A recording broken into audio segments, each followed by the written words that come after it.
Tuesday morning, a day after Memorial Day weekend, so I figured before the room opens I can make a quick video just kind of showing a few trades that I am in and the logic behind those trades. So these are the levels posted yesterday evening after Globex opened. You can see the timestamp. And then we have an indicator. Let's pick gold to start. We have an indicator that plots these levels on the chart, right? A buy level, a sell level. It finds the midpoint, and the approach is very simple, very basic. Below the midpoint, short toward the sell level. Here is price hitting the sell level. Very often there is a bounce. Now I will get out of this trade if this pivot here is broken by more than just a few ticks. Otherwise, price could continue substantially lower, which is why I try to hold on to trades. There are a few levels below us. 23.29 is really what I'm looking at, 23.29. So I want to see if that happens. There is a crude. So same exact approach, only obviously above the midpoint, I'm looking long. And the question always comes up, should you hold on to positions or should you have a fixed target? That is extremely individual. It's difficult for me to advise you. It's all depends on your goal and on your situation. Obviously, if you're trying to get funded, you have a trailing drawdown if you are with Apex or Lilu or some other prop firms. With a trailing drawdown from unrealized account high, you don't want to be in a situation when you up a whole bunch of money and giving a lot back. So you might just want to grab fixed targets. Otherwise, I hold on. Another question is, where is your stop? In the case of a long above the midpoint, my stop is below the midpoint. So I'm watching this now. If I was to walk away, I would place a stop right here or maybe here below this pivot. That's a bit much. Maybe here. That's where I would get out of this long. As long as price remains above the midpoint, I am still looking long. We have a small trade in the S&P. So began to move down. Not much is happening. Again, if you're looking for $100 per contract, you had that.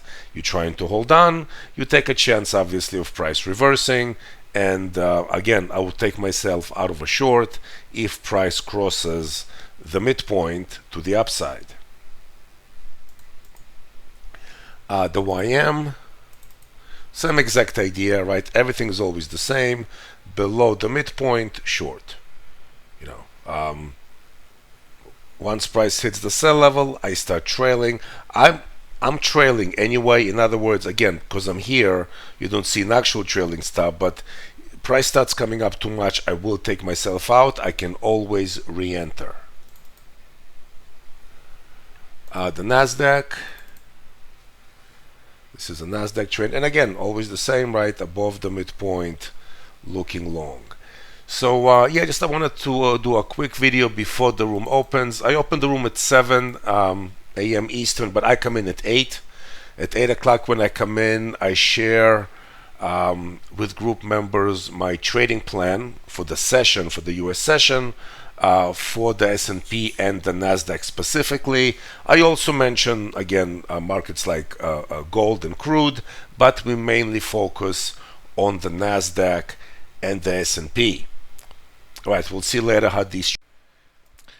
So it ended up being a fairly tight range day in the indices. So a lot of indices went nowhere, got stopped on the trail on the Nasdaq. You see how the Nasdaq right around the midpoint pretty much all day.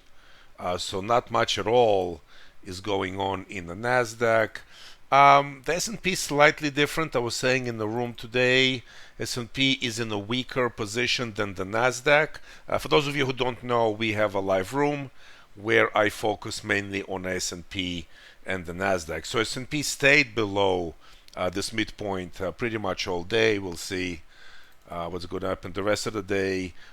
Gold ended up also not going to 29. Instead, tried for the buy area at 67, could not quite make it. So gold, again, like other markets, just not enough juice for today. And now again, right around the midpoint. So that's gold. Crude was nice though. Crude treated me well. I took actually more than one trade in crude today. I'm gonna bring this up here now. Crude did reach the buy level, so crude behaved nicely. And you know, like most days, so not every market is gonna do as well as you hope, but at least one or two have a nice movement. So for today, indices really did not go anywhere. I mean, the Russell did, definitely the YM did, the Nasdaq did not. So this here is the YM. So again, I posed the levels in the evening before. So after Globex opens the evening before, and you see how the YM just stayed below the midpoint the whole time, hitting the sell level a number of times. And I'm gonna put my stop here now. And the Russell also very sideways but bearish. So sideways but definitely bearish, staying below that midpoint. All right, so the market, the cash session just closed a bit after 4. So I used 2 accounts today. The main one, the 3350 profit. This was from the levels posted last night. This is the Nasdaq here. So the levels, the midpoint, above the midpoint, long, and so on. Also, the second account is from the live room and what we call HP signals in Telegram. I'm going to talk about this in a minute. So in the room, for example, I was pointing that below 32, 53, 32, S&P had some weakness, which could bring them down to 21, 17, 12, and then above 21, probably would advance toward 28. Actually, I took a loss here. I did go long at 21, and they stopped me to the tick at 16. My stop was like 1650 pretty much. So they took my stop, and then they advanced to 17. Anyway, I made my money up on the Nasdaq. The Nasdaq above 880. I said in the room would advance to 910, followed by 960. So it took all day, but indeed they just hit 960 toward the end of the session. Also, we have this experimental Telegram channel where I actually post actual trades. So for today it was, hold on 1 minute, it was a crude trade followed by an S&P trade, and then I post the results again in Discord. This is available to the public. This is in the public area. So I kind of show screenshots of my trades as I am taking them. These are the same trades that I post in Telegram. So there are a few ways to trade. I try to give as many opportunities as possible for our members to hit their daily goal. Now, a quick note. So the top one is a $25,000 account. The bottom one is a $50,000. The top one, I just took a payout. So after a payout, I leave $10,000 of cushion in the account. Why? Because then I am not concerned about drawdowns. I take losses like anyone else. However, I'm not going to take $10,000 worth of losses. I could lose 400, 800, even over 1,000, definitely possible.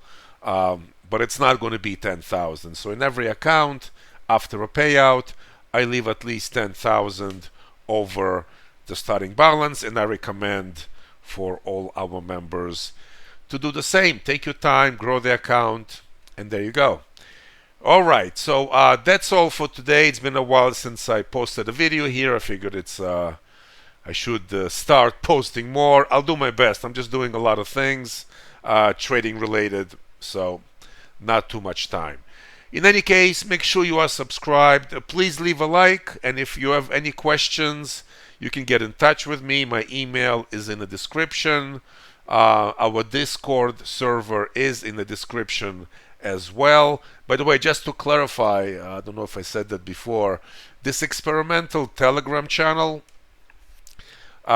is for existing members, meaning you must be a group member. You must be subscribed to the group in order to be part of the Telegram channel. The Telegram channel is extra. It is not included in the regular premium membership.